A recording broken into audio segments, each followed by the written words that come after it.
Startup Podcast PH is co-produced by Sprout Solutions and Aperon. Check out our partners in the description.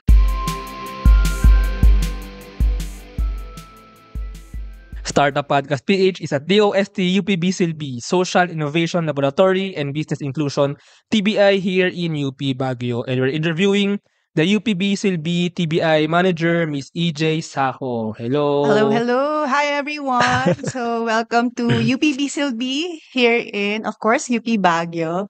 So, hopefully, you can visit here someday. Yan, grabe ako. First time ko mag-visit dito sa UP Baguio actually. And andito Yeah, tayo wow. ngayon sa Silbi. And kakarating ko lang kanina. Salamat pala sa pagpayag na makipag-partner sa Startup Podcast PH. And salamat sa pagpayag na bumisita kami dito at mag-interview ng mga startups. Nakatatlo na tayo kanina.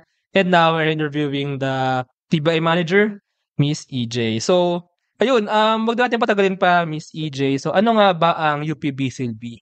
Okay, so UPB Silbi. So, Silbi is an acronym actually of Social Innovation Laboratory and Business Inclusion. So, this is the TBI. So, University TBI siya, meaning Technology Business Incubator ng UPB. And we focus, of course, more on the yung banner program namin or yung specialization would be on the creatives and science innovations here in the Cordillera. And yeah, we actually just started last year, 2023. So if we incubate startups, so parang we also act like a startup because we just started last year. Actually, totoo yun, no? Yung mga TBI actually para din mga startup. Initially, may Yes. funding ni DOST. Yeah. Pero yung funding na ito, pwede mangyari na you get refunded and pwede rin mangyari na you act, kumbaga, as a TBI talaga, no? Na you Yes, also that's right. have a model talaga na nag-work na Yes. continuously kayo mag-incubate ng startups here in Baguio. But very exciting, no? Yung parang team ni Silbi na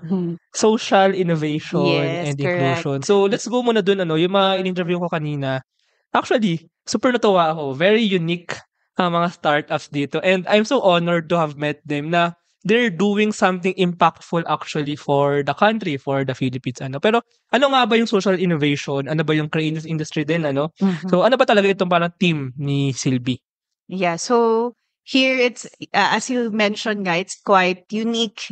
It's not yung kagaya ng ibang tech-based na mga startup. So here, of course, we focus on like the inclusivity, sustainability initiatives. And Baguio kasi is a UNESCO creative city. So yung niche talaga niya is into yun nga, folk arts and crafts.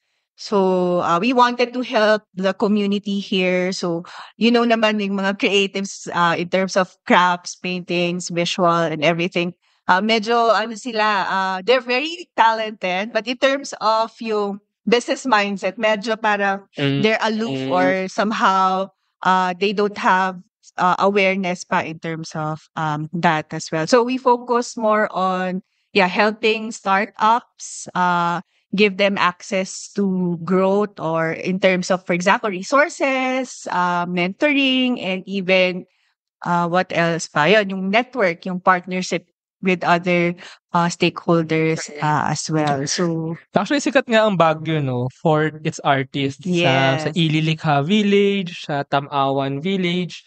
Tsaka actually, very known talaga sa Pilipinas na, ayun nga, yung amount ng creative people and creatives and arts na nalilikha dito sa Baguio. And it's time na nga rin na, of course, art is art. Pero somehow, art can also be a livelihood or an industry. And I think ito din yung parang ginagawa ng Silbi na ito yung specialty ni Baguio, ni Cordillera, and we can actually make enterprises out of it or industries out of it. Yes, So kaya nga ipinanganak din ang Silbi tsaka yung parang pagtulong nito sa creative industry.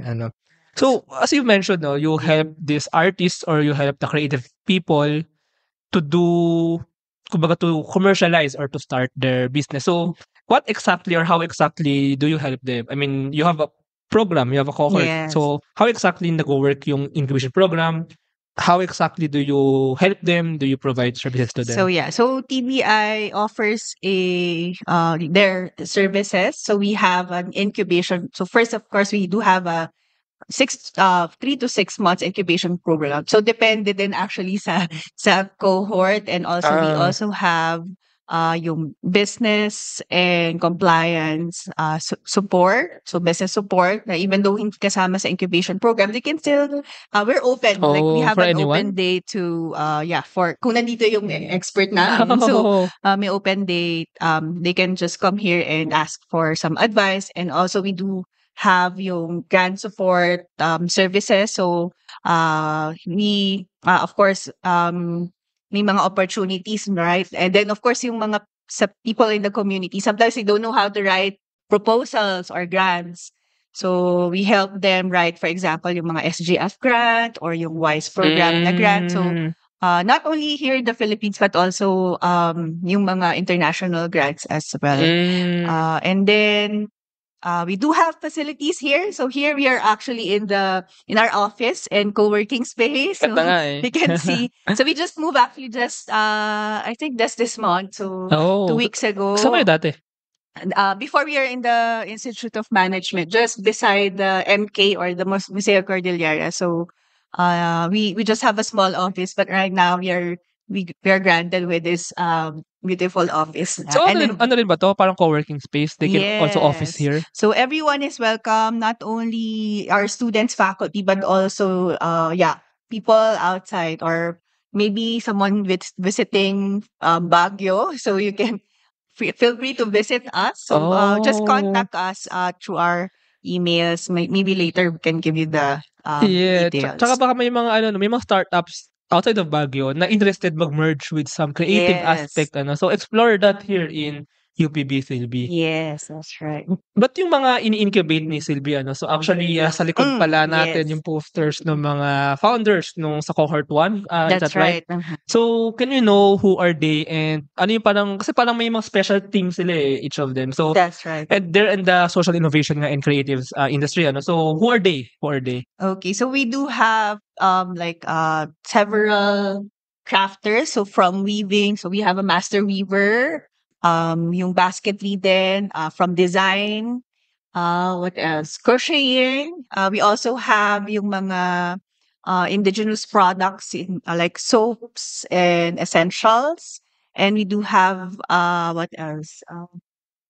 Sustainable initiatives or ventures and also leather crafts as well. And by the way, na-notice ko lang, itong mga 'to, they're already artisans na in their own craft ano, and then Yes. pumasok sa Silby to kumbaga make an enterprise or Yes, and to commercialize their improve products.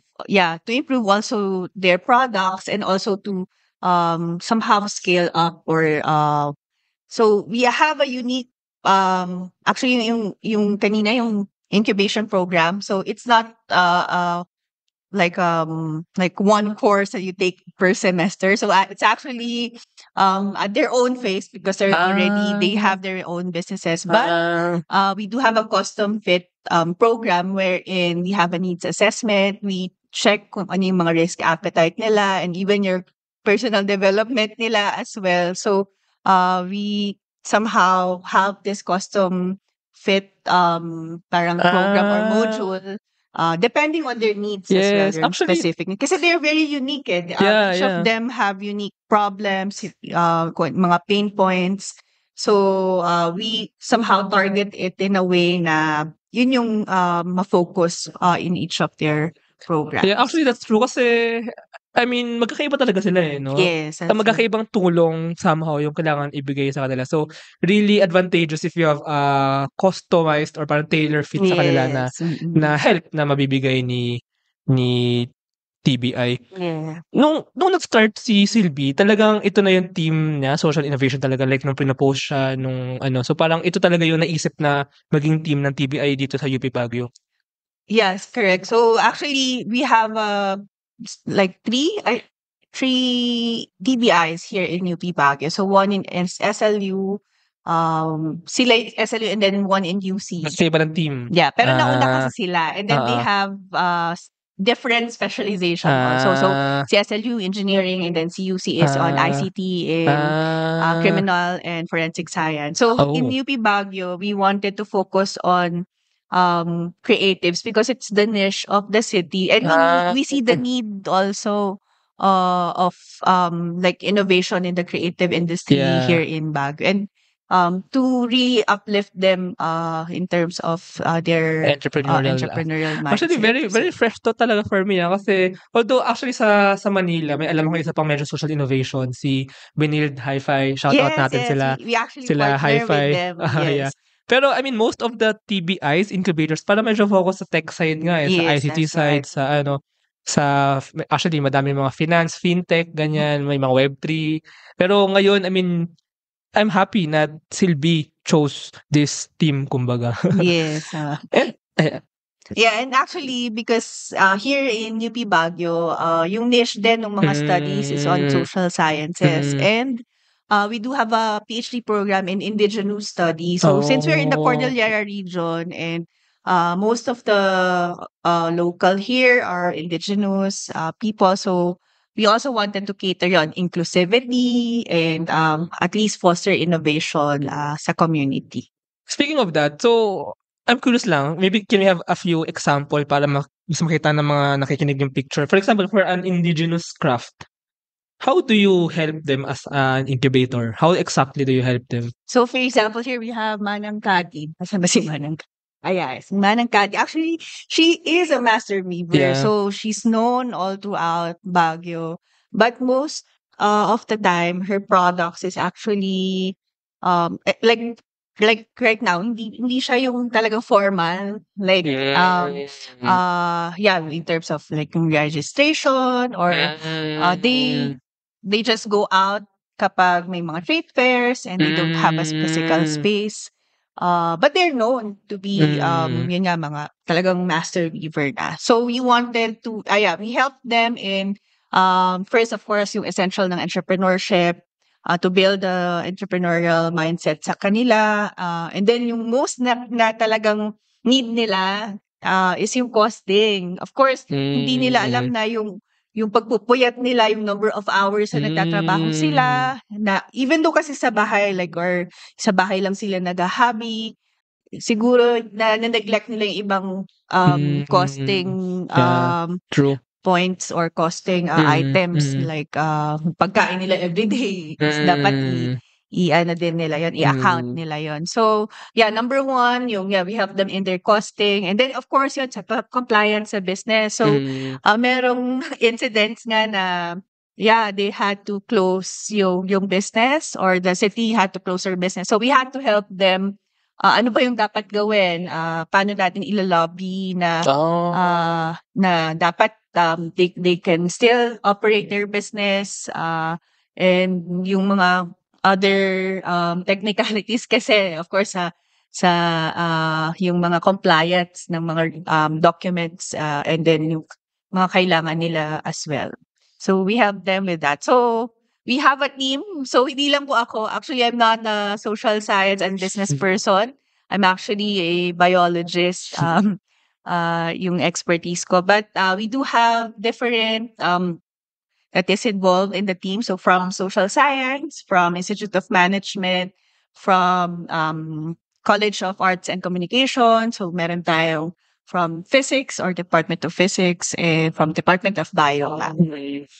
tsaka nakikita ko unique din somehow sa role ni Silby as a TBI kasi other incubation programs, other incubators basically, they incubate the startups for the startups to grow, to scale. Yes. Ang kinaiba din dito kay Silby, of course, may ganun din to grow, for the startup to grow, for the business to grow. Pero somehow, if you help an indigenous craft, kumbaga, you help make them be alive. Kumbaga, masustain Yes. yung ginagawa Preserve nila. yung Yeah, to culture. preserve the culture. Yes, Kasi that's right. kapag naturo yan, kumbaga na-transfer yung skill or yung Mm. talent, tsaka na ano siya, kumbaga na-standardize na operational siya. Parang hindi yung nangyayari dito eh. So, pwede siya magpatuloy-tuloy pa. Sa buhay pa ang Yes. industriya nung ginagawa nila. Hindi yan mamamatay. I mean, 'di ba? I mean, hindi mawawala yung art or yung craft. Kasi, Yeah, that's right. kumbaga, Silby is also preserving that heritage, that Yeah. culture, na parang, ano siya, maging industriya din siya and maging somehow livelihood and economy, even small, even Actually, even. one of our startups, si Manong Johnny, he pivot dun sa direction na yon. Like Mm, before basketry lang, but mm, he wanted to share also other things. So he wanted to add like yung paggawa ng tapoy or yung wine, yung indigenous mm, wine, or like yung sa coffee making as well. So he wanted to like other people to to experience that and to have siguro yun, yung the whole, to preserve also yung culture din Mm. nila. Why did they join pala? I mean, why did they join? Yeah. So most of them, yun, they wanted to improve their product. So they wanted Mm. to, yun nga, ano pa ba yung magagawa ko para mas mapaganda yung produkto, yung art din nila. And then, of course, other than their product, they also wanted to sustain kung ano yung ginagawa. Kasi they're very talented. Gusto nila tong ginagawa nila. It's their passion, and they also want na ma-sustain yung passion nila, of course, through the business, or how can they grow sa business nila. So, yun, scaling up as Mm. well. So, na-entice din sila na yun nga, sumali, and then to know more, not only kasi like kunyari, hindi lang dun sa technical side, but also yung, for example, cultural appropriation, or ano ba yung mga dapat gawin, or do's and don'ts na in Ayun nga. doing business in terms of course, indigenous Ito products. baka medyo And sensitive itong topic na 'to, pero somehow may mga usapan na parang 'pag art, opposite siya ng industry somehow 'no. yes, Pero actually, you can have a mixture of the both 'no. Parang yes. you can actually preserve the art pa rin, the culture, but make it industry na pwedeng pangkabuhayan din ng mga gumagawa ng art na ito, right? Here in the Cordillera, you want to transform the creative Yeah, yeah. industry as well. So ngayon, actually, if you are familiar with the Pisita law, and then there's actually a lot of efforts and funding sa creatives ngayon, not only here in the Philippines, but also abroad, especially sa UK or sa Europe. So they've seen how the creative industry can help the economy, right? So kunyari, yun nga, in not only in the preserving the culture, or sa buong economy, but also yun nga, yung wellness din ng tao, right? Like for example, like painting, like ngayon meron kaming parang mga parang sketching yung kanyang idea, or yung startup na he wanted to pursue. So and yun, he wanted to do that also to parang promote yung wellness, and yung awareness sa depression, mga psychological awareness din ng mga yeah. Yeah. So parang ano 'no, parang biglang ang bigat ng role ni Sylvie sa Pilipinas. Kasi this is very unique nga eh. Parang Very unique, that's kasi right. parang when you think about it 'no, isa sa mga potential industry, nationwide industry ng Pilipinas, yung creatives actually, kasi we're very rich in the arts, in cultural heritage 'no, na if we actually make industries out of it na talagang booming and maybe na-export sa ibang bansa, Yes. that can actually become very valuable for the Philippines. And ayun nga, si Sylvie, ang isa sa mga TBI na actually yun yung role somehow 'no, so medyo malaking responsibilidad ito. Pero Yeah. I mean it's also an But honor yeah, for it's not only us actually. Yeah, as you told earlier, si Hi-Fi, Benilde Hi-Fi, our partner. So when we joined actually the DOST call for TBI establishment, so during that time, tatlo ba, or is it four? Maybe 3 or more na DBIs na creative. creatives, So we yeah. have si DMMSU, MMSU here Where in Ilocos. So maybe you can visit. Mariano Marcos Yes, you State can visit University, yeah. them as well. So No. into weaving din sila, and other crafts. And then we have Hi-Fi, and PWC in Mindanao. Yung Si yeah. Ma'am Emmy. Yeah, Ayan. the Philippine Women's Women's College. College. Yeah. Actually yun yung mga pangarap kong mapuntahan eh. Soon puntahan natin yan, Ilocos and sa Davao. Actually, Yes. I've had talks na with Hi-Fi, and I'll also interview them next time. So, abangan Yeah, natin friend yan. Ano? namin yan, sila Sir Paul. Yeah, Sir Paul pa ako. Shout out kay Sir Paul. Sir. But anyway, so actually nakaka-inspire no na you're doing something, this TBI is doing this, and the team kumbaga no. Kung may startup na gustong sumali dito, so paano nangyayari yun? Paano, maybe may nakikinig dito na maybe student, may ginagawa sila ngayon, or maybe artisan na nga, craftsman na that they want to join. So how can they join? And ano yung parang criteria nyo of how you select them? Actually, we also have a SILB acronym for that. So S, so first there's a screening. So we usually have a call. And then, yeah, yung call na yon, usually from May, June. So yun yung, like period from the last 2 years. So, after the screening, so it's an online form lang that you can just answer, through the Google form. And then we will call you face to face here. The criteria naman is hindi naman like it could be in any level, ideation stage, you have already the product or you want it to be accelerated already. So kahit anong level, we're open kasi we're custom made naman. So the program or the incubation program is custom fit to your need. So it can be Pero yung program sabay-sabay sila, 'di ba? Or I mean yung start Yeah. ng program, pero yung may classes din ba or Yeah, yung sa una meron parang we sabay-sabay call na them, class? and then it's a hybrid kasi, so like weekly we do the like we call them.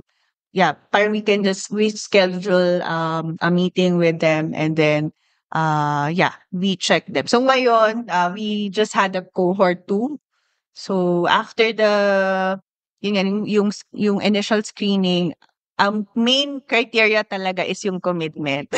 Yun lang. So it's commitment lang na you will finish the whole program. And then you will join, of course, yung mga activities then as well. So hindi naman kami ganun ka-strict. And of course, we know some of them have already businesses as well. But yeah, as much as possible, they complete yung mga essentials lang na kailangan namin. And then yung after kasi the screening, and then we saw that they're committed, we have the incubation program proper, the I. And then the incubation program entails parang two. So there's a learning development. So yun yung mga essentials of entrepreneurship, etc. And then L, and then business development, of course. So how they can grow their business, and then yung yun nga, more on like costing, accounting, financial management, etc. And then last, yung letter I is for investor matching na. So actually the last one is already sa post incubation na siya. So after the incubation program, so actually you will not stop. It will not stop. So we'll continuously support you. So kahit after nag-graduate, so they're still open. So they're part of the team na din. And then most of them actually help already yung first cohort namin, would help the second cohort. And actually within the cohort, they're helping one another na. So we just build this ecosystem, we just build this community na, of course, if you want to build a startup, right? So parang we're also taking care of a child, right? So incubating them. So it's like yeah, we need the whole community ecosystem, to build them, right? True. We need the whole ecosystem to build that startup. Yeah, but actually ang ganda nun, yung nasa cohort 1, sila yung magiging mentors din ng mga next na cohorts. But ang ganda na sabi mo kanina about the commitment na yun yung main criteria. Yes, yun lang talaga. But first, totoo yun kasi sabi nga nila, a startup only dies when the founder gives up. Yes. No matter if like mag-fail yung validation mo ng idea, you can pivot, you can change directions, pero mag-e-end lang talaga yan when you stop your commitment and when you give up. Yes. By the way, so may demo day ito, ang culmination ba ay demo day din? And meron na bang dates yan? Or actually we have scheduled this November pero wala pang date. Malapit Meron na pala. bang date? Hindi ko. Basta yun, they're working into their pitches right now. So na dapat talagang and they're ready also to negotiate maybe. So not only pitching but negotiation. So like sa demo day may investors na rin, ganyan, we'll partners. invite also investors as well. From all over the Philippines or mainly from Baguio din? Mainly here from Baguio. And then we'll check to see if we can have it blended or live then or somehow online. Is payroll processing taking too much of your time? Introducing Sprout Payroll Starter. For as low as 5,000 pesos per month, you get a team of experts to help you with your payroll and HR needs. We'll help compute and process payroll, handle all your government compliance requirements, and automate timekeeping. Leave the payroll to us so you can focus on growing your business. Enjoy peace of mind with Sprout Payroll Starter.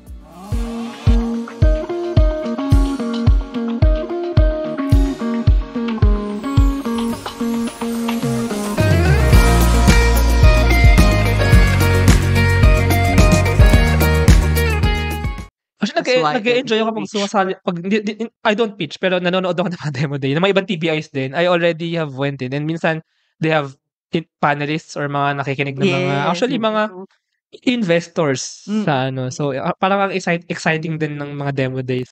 And speaking about the ecosystem sa Baguio, so kamusta naman, what do you think about like the startup ecosystem in Baguio in terms of the maybe investors, the startups, and even like the consumers, kung receptive ba sila sa innovation? Like when kasi the startups, they introduce something new din somehow, eh, diba? So, what do you think about the ecosystem here in Baguio as the TBI manager? In my opinion, actually here in Baguio, we're very small. So it's easy to tap. So we have our ecosystem are very cooperative. So it's easy to tap the LGU, or it's easy to tap other government agencies and our partners, TBIs as well. And we are also part of the TBI consortium. So core team would be us, UP, and then UCO nag-head sa Taraki consortium here in CAR. And then of course, in terms of somehow synergizing our efforts, very easy for us kasi very small community. But yun, dahil we're very small, medyo we have a challenge in attracting investors, or maybe yun nga, yung looking for investors. So we have a lot of I think we have a lot of rich people here in Baguio. I think actually Yeah, di talaga retire yung mga ibang mga ano eh, old money. mayayamang Old tao money eh. rich. But yeah, so of course somehow very traditional and all that. So we wanted to our goal is actually attract yung mga investors outside to go here in Baguio. So hopefully, yeah, we can. So we just started. Yeah, of course. Hopefully we can attract more investors here in Baguio. Pero very challenging for us. So yeah. So kasi nire-report namin yan eh, like how many investors there. But Ganun. yeah, in terms of DOST, yung sa at least sa consortium sa Taraki, Yes. report May ano pa nga yan eh. I think, I'm not sure kung sa lahat to, yung ano rin, employed. Yeah, numbers of jobs number of jobs created and all that. So, since kasi bago lang kami, like we just started last year, we're actually the baby TBI of UC and SLU as well. So, but they're very helpful, and they're very supportive. Kung may mga kailangan kami, they're just there as well. Kapitbahay lang. Ayun, actually, medyo malayo-layo naman, pero magkakapitbahay lang dito sa Baguio. Yeah. Yesterday, when was that? Parang nung isang araw lang nandito sila. Talaga? Oh. Yeah. Actually, ang Startup Podcast PH ay doon naman next pupunta sa UC and sa SLU hopefully. About the startups pala, kasi I'm imagining din na, nahirapan ba kayo kumuha ng mga startups or madali lang ba? Kamusta yung mga founders dito, mga ano? In terms of feeders, for our incubation program, medyo nadalian kaming kumuha ng mga feeders kasi our focus is yung creatives, and we do have na dito. partners with CBCC or the what's CBCC? Baguio, City of Baguio Creative Council. So sila yung nag-implement ng UNESCO Creative City. Actually. So, meron ding other mga organization like Baki, and then other creative groups. So, actually, you should visit here sa November. So, it's a Baguio month wherein lahat ng creative activities andun. So, like the whole month of November. Napaaga pala ako merong mga maraming events. So, everyone's busy. I'm not sure if we can accommodate you that one. Pumunta kasi ako dito dahil may Cordillera Startup Week, October week. 21 to 25. And then meron pala sa November na parang creative. The whole month. It's like a creative month or Ibagyo. They call it Ibagyo. So, from like dancing, music, Oh. arts, crafts, Mm. everything, pati food, mga ganun. Actually, yun talaga yung kinaganda ng Baguio. Kaya rin, I mean, ang mga tao pupunta ng Baguio dahil malamig eh. Pero Yes. actually, I mean, the culture and the arts na napaka-rich na yun dito. And kaya nga, kaya nga, kumbaga, in a business sense, andito na yung products. Mhm. Di ba? Andito na yung may products na. Ang kailangan ng incubation is yung business side naman ito. Kaya Yes, kaya oo. may mga TBI din dito. And of course, yun, very rich in tourist, yung number of people sa weekend versus the number of people sa weekday is different. Even yung umaga sa gabi, iba din yung number of people. So, mas marami talagang tao dito pag weekends and of course, pag umaga. Because we're near also other areas here in Bliss, in Benguet. So, merong La Trinidad and Tuba. So, most of them work here in the morning. No? How about naman yung mga consumers nga? I mean, may products na, but when you like help commercialize these products, magiging mass produce na yun somehow, di ba? Mass marketing, mass produce. So what do you think, magiging ganun ba receptive yung mga tao? Or also may party mga tourist doon, na tourist din yung magiging parang consumers. What do you think about that? We actually had somehow a survey before, like yung parang yung triangulation ng consumer, ng exactly. producer and all. And then of course, most of the consumer are tourists for the like creative products here in Baguio. But yeah, that's somehow hindi naman problema. Kaso some of the products, hope talaga namin is we can make it international. Yeah. Actually, yun yung kinaganda dito na proud Baguio product, may export outside Baguio to other parts of the Philippines and may export pa internationally. Somehow may branding na kasi siya, like Baguio. Yeah, If you know actually, this is from Baguio, automatic branding na siya. Automatic true. na maganda yung somehow yung reception ng mga consumers for that. Pero so yun din pala ang direction din ni Sylvie to help the startups export their product? May ganun din ba? Yes, that's the hope in the That's future. the longer vision. And maybe dun sa yung distribution channels, and yung somehow we can help them parang sa e-commerce din, maybe digitalize yung market nila. Yeah. Actually, e-commerce na rin ng mga crafts na ito. Pwede. Hindi pa ganun kasikat yun ngayon, pero pwede siya, possible siya. Yes. Ayun, so let's talk naman about sa stories pa. Medyo may personal dito na question. I mean, ano lang naman, how is it working dito? Pero simulan natin nung sinimulan si Sylvie. So, actually, I'm not sure. Paano nga ba nagsisimula ang TBI? Yeah. For us here in UP Baguio, we started, ngayon, actually, up until now, we just started as a project. We're not yet institutionalized as of now, but we're lobbying it. Hopefully, we can be parang institutionalized here in UP Baguio. In UP Baguio. And then, it started 2022. So, there's a call kasi ng DOST Fisher for establishing a TBI. But it has been a long vision already. Yeah, kasi sa UP, long time ago pa. Sa other campuses din sa UPD meron, UP Cebu, UP LB meron. Yeah. So, like yung like casting the vision of yung mga chancellors and previous chancellors before, and of course the UP system as a whole. So we are one UP. So of course ngayon talagang into innovation na, and most of the campuses, or I think all of them naman, all of the campuses na ata has their TBIs and TTBDO, yung Type Transfer and Business Development Office.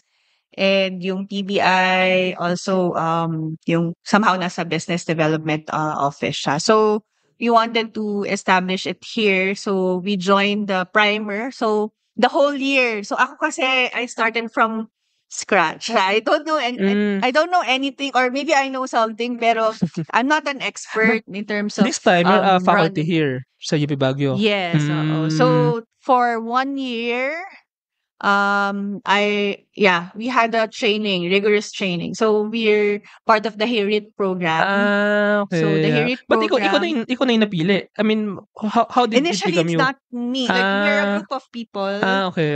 So from different colleges. So we wanted it to be Oh. multidisciplinary so that of course there's different perspective from different colleges. So we have one from yun nga, Institute of Management, from science, from biology, from physics before, at saka who else? So one from CAC also, communications. So actually the team was different before. So parang ilang beses nang nagpalit-palit. So yung original na team during training was different na after a year, and then ngayon it's different team na naman. So it just happened na ako yung medyo matagal na simula nung start. So some of them yun nga, parang they moved to other places na. So and then kasi some of them have admin position also, like other admin position. So it end up ako na lang. Why did you accept? I don't know. Honestly, I don't know. Pero I mean, ikaw yung pinili din Yes, from the na start maging manager, naman. na maging TBI Yes, manager. from the start I was the TBI manager. But because before yun nga, we hope naman na we work as a team naman kasi. So ang sabi sa akin ng mga mentors namin before na we will work as a team. And Yeah. nung time na yun, talaga may social innovation idea na for the TBI Yeah, or it has hindi been pa a masyado? matagal na siyang idea ng university. So from different colleges, it has been a vision also of the chancellor before. So we just somehow heeded or like take the challenge to implement that vision. Yeah, And then also take the opportunity from Fisher to implement nga yung project. Ang ganda nga naman nun. Tsaka fortunately, na-fund nga, na-accept ang proposal at na-fund It's nga very into. smooth. Actually, the process, it's very helpful kasi we started we started with the trainings, a series of trainings for 1 year. So we started, I think, March 2022, yung primer. And then we had series of workshop ng almost 1 year or more. Hindi pa nakakapagod since faculty ka rin na nagtuturo, Actually, yes, nakakapagod. Kasi we had to, so as I mentioned earlier, we had to act like a startup also.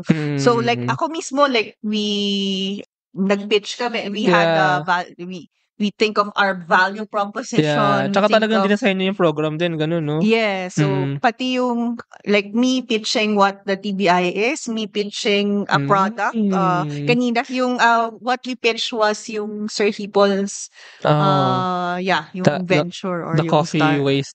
Yes, yung valorization ng coffee. But it was because that time hindi lang ito yung like hindi lang TBI man, I was also the SRC coordinator or the research coordinator that time. And then the department, parang APC. So much commitment. And then bago din kasi ako. So I just actually come back here. Of course, kasi I graduated here in UP Baguio. Undergrad. Undergrad. And I want to somehow give back to the university or to my alma mater. Yeah, because as well. so undergrad here in UP Baguio, you did your further studies abroad.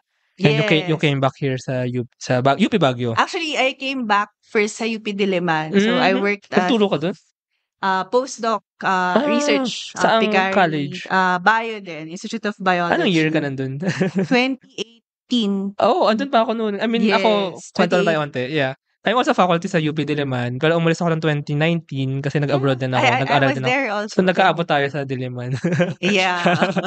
But mostly nasa lab lang ako or our project kasi involves like parang collaboration sa UP Manila and UP Diliman. So, I go back and forth Manila, Diliman. So, medyo, yun, napagod ako kasi like traffic in Manila and all. So, after the pandemic, napag-isip-isip ako. And then there's a call or there's a, what do you call it? Yung application, call for application So they're looking for faculty. So I just tried and applied during the pandemic. So I started teaching Online? 2020. Yeah, Online pa nun? online. Mhm. So, and then right then, and then, yun na. Ang dami nang nangyari. Ayun, so now you're the TBA manager. So kumusta naman ang pagiging manager here in Silby? Like the good things and the bad things maybe? Good That the challenging part. Of course, I think it's common naman to all. Of But course. yun nga, because we have to teach as a UP, we have to teach, we have to do research, and then we have to, yun nga, to handle pa yung TBI as well. Pero ako kasi, I have an incubation program head. So, and very, very expert siya, si Ma'am Kay, so Ma'am Kezaya. So, she takes care of the incubation program. Yun yung pinaka-bulk kasi ng work eh. And then, for me naman, of course, more on the compliance sa project, and then sa paperworks, and then just managing the staff. So, right now, pala. medyo masisipag po ang aking mga staff. And then, Salamat sa mga tumutulong sa atin right now yes. dito. Gaano ba And kalaki ang all team? around sila. Ang team nyo dito? Right now, so we have 1, 2, 3, parang 5 na assistants. Yeah, yung mga na-meet ko yung kanina. Yeah. Yes, and then, yun din, meron silang mga tasks. So, may mga network and partnership manager or siya yung take care sa mga partnerships and roles. all. And then sa mga may events, and then sa finance and compliance and sa procurement. So, iba-iba yung mga roles din nila. Pero they all have to be portfolio managers as well. Kasi, yun nga, we have a lot of incubatees. So, right now, 11 yung incubatees namin. So, Cohort parang, 2. Ayan, Plus yung sa una, 8. So, 19 na lahat-lahat. So, yeah, oo. So, medyo mahirap i-manage. So, kailangan talaga ng tao to follow them up at least weekly. How about naman yung pag-work sa mga startups? Kamusta naman yung experience na yun? So far, mababait silang lahat. Yeah, so far madali naman silang kausap. Of course, hindi maiwasan minsan kunyari may mga nagkakasakit or like and they're very responsive in terms of yung mga kailangan or mga requirements nila. And it's for them naman kasi. And then yung timeline naman namin, actually nung last cohort, we are very considerate on their time as well kasi they have to also focus on their business nga naman, di ba? And then, actually. all of them are very collaborative din. So, sila na yung nag-uusap eh. Like, sila na yung nag-collaborate or nag-exchange ng ideas. Yeah, kasi they're also motivated na rin talaga to begin with. Kasi kumbaga they already have their business eh. Kumbaga ito na yung actually hindi nga lang business to for them eh.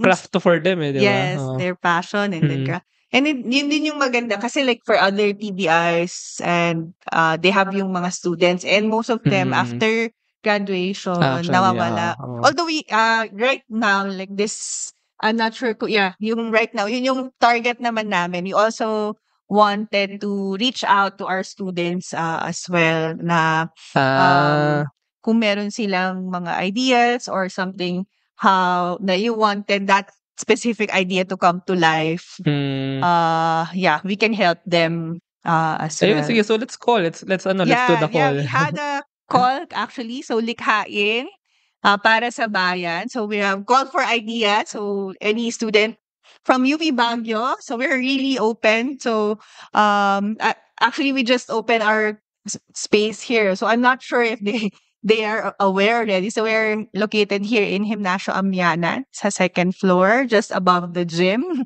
And you're just feel free to brainstorm here whatever ideas and we can help you make it to life.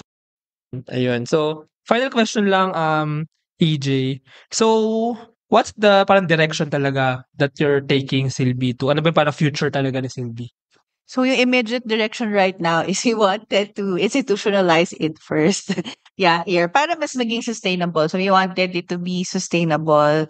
And also, yun nga, hopefully the UP system will support the next, yung mga funding or yung cohort. But, of course, that's for the TBI. But yung directions that we hope, of course, for our incubatees.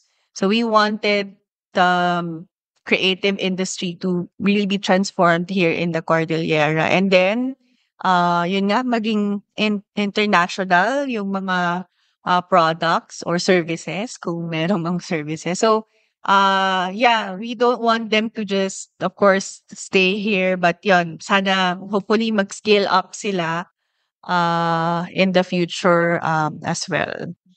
Ayun. So, thank you so much for this conversation. Grabe, ang dami ko rin Yes. natutunan about TBI. Salamat sa pagsagot ng mga tanong ko. Sure. If our listeners want to know more about Silby, so how can they know more? Maybe they want to join the programs, they want to be incubated, or they want to join this program, or they want to share their idea, just talk with somebody here and hone their idea. So, who can they contact and how can they know more? So yeah, so we do have our website. So we have upbsilby.com. And then we do have our socials. So you can look at us up in Facebook and Instagram. And you can email us as well. So is it upbsilby dash? I forgot. Yeah, but Sorry. I'll put the email kasi ang UPBCLB ay community partner ng Startup Podcast PH. So it's in our website it's in din. their website as Yeah, well. So and ito. we do have also LinkedIn. So Silby TBI of UP Baguio. So our Instagram is DOST UPB Silby. Our Facebook is UPB Silby. Yeah, so follow So, them in their socials. And ayun nga, ilalagay ko rin yung email. And if you want, you can check the website. Andun ang profile. All the contact details ni Silby. So, ayun, thank you so much. Yes, no problem. Thank you so much. And ayun, thank you. Okay. Hope to see you here.